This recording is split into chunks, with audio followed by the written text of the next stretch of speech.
प्रिय विद्यार्थियों, good morning.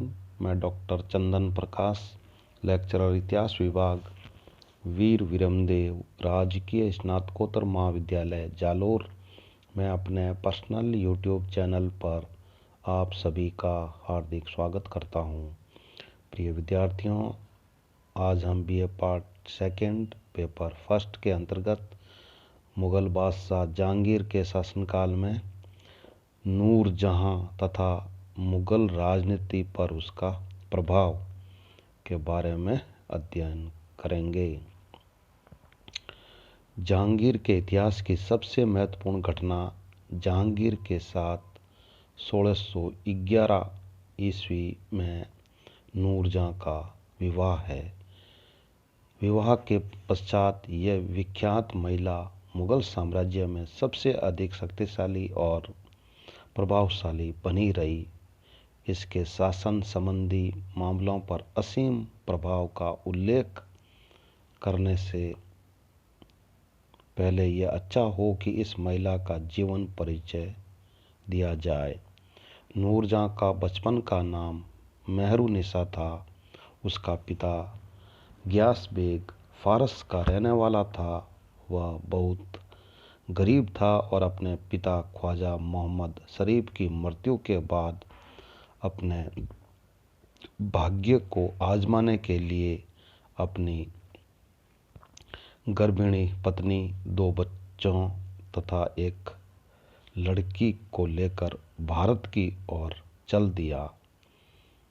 रास्ते में उसे बहुत कठिनाइयां बर्दाश्त करनी पड़ी, परंतु काफिले के मालिक मलिक मसूद ने उसकी काफ़ी सहायता की।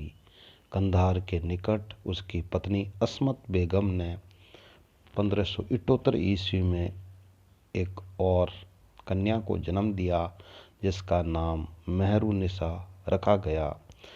गरीबी के कारण इस नवजात शिशु को दंपति अपने साथ ले जाने में असमर्थ थे, अतः उसे एक पेड़ के नीचे छोड़कर वे आगे बढ़ गए। अभी कुछ दूर ही गए थे कि ममत्व के कारण मां ने अपनी बच्ची को उठा लाने के लिए पति से प्रार्थना की। कहा जाता है कि जब गियास बेग अपनी बच्ची को लाने गया तो एक सर्प कुंडली मारे फन से बच्ची की धूप से रक्षा कर रहा था। शोर मचाकर सर्प को भगाकर वह बच्ची को उठा लाया। अनेक कष्टों का सामना करते हुए वे लाहौर पहुंचे, जहां उसके एक पुराने मित्र ने गियास बेग को अकबर की सेवा में नियुक्ति दिलवा दी। असाधारण योग्यता का धनी गियास बेग उन्नति करता हुआ काबुल प्रांत के दीवान के पद तक पहुंच गया। इसी बीच मेहरुनिसा मनोहारी युवती के रूप में विकसित हुई। अनुपम सौंदर्य और स्त्री सुलभ गुणों के कारण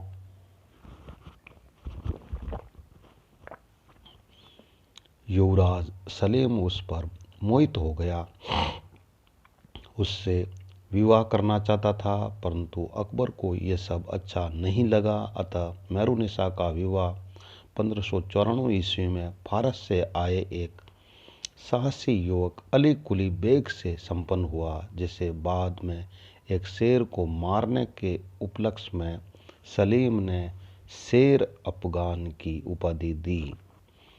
जब जहांगीर बादशाह बना तो उसने शेर अफगान को बंगाल के बर्दवान की जागीर दी। शेर अफगान अपनी जागीर से संतुष्ट न था और संभवतया उसने वहां पर हो रहे अफगानों के विद्रोह को दबाने में कोई उत्साह नहीं दिखाया, अतः उस पर राजद्रोही होने का अभियोग लगाया गया और जहांगीर ने बंगाल के तत्कालीन सूबेदार कुतुबुद्दीन खां को उसे दरबार में भेजने की आज्ञा दी। सूबेदार का आदेश मिलने पर शेर अफगान केवल 2 व्यक्तियों को लेकर 9 अप्रैल 1607 ईस्वी को कुतुबुद्दीन के शिविर में उपस्थित हुआ। कुतुबुद्दीन खान ने उसे बंदी बनाने का प्रयास किया। इससे क्रोधित होकर शेर अफगान ने उस पर कटार से घातक प्रहार किया, परंतु कुतुबुद्दीन के सैनिकों ने शेर अफगान और उसके 2 आदमियों के टुकड़े टुकड़े कर दिए। इसके बाद मेहरुन्निसा और उसकी पुत्री लाडली बेगम को दरबार में लाया गया। विधवा मेहरुन्निसा को अकबर की विधवा सलीमा बेगम की सेविका के पद पर नियुक्त कर दिया गया। मार्च 1611 ईस्वी में नौरोज के त्योहार पर जहांगीर की दृष्टि उस पर पड़ी और वह उसके सौंदर्य पर आसक्त हो गया। मई 1611 ईस्वी में उसने मेहरुन्निसा से विवाह कर लिया। बाद में उसे नूर महल की उपाधि दी गई, जो बाद में नूरजहां में परिवर्तित कर दी गई।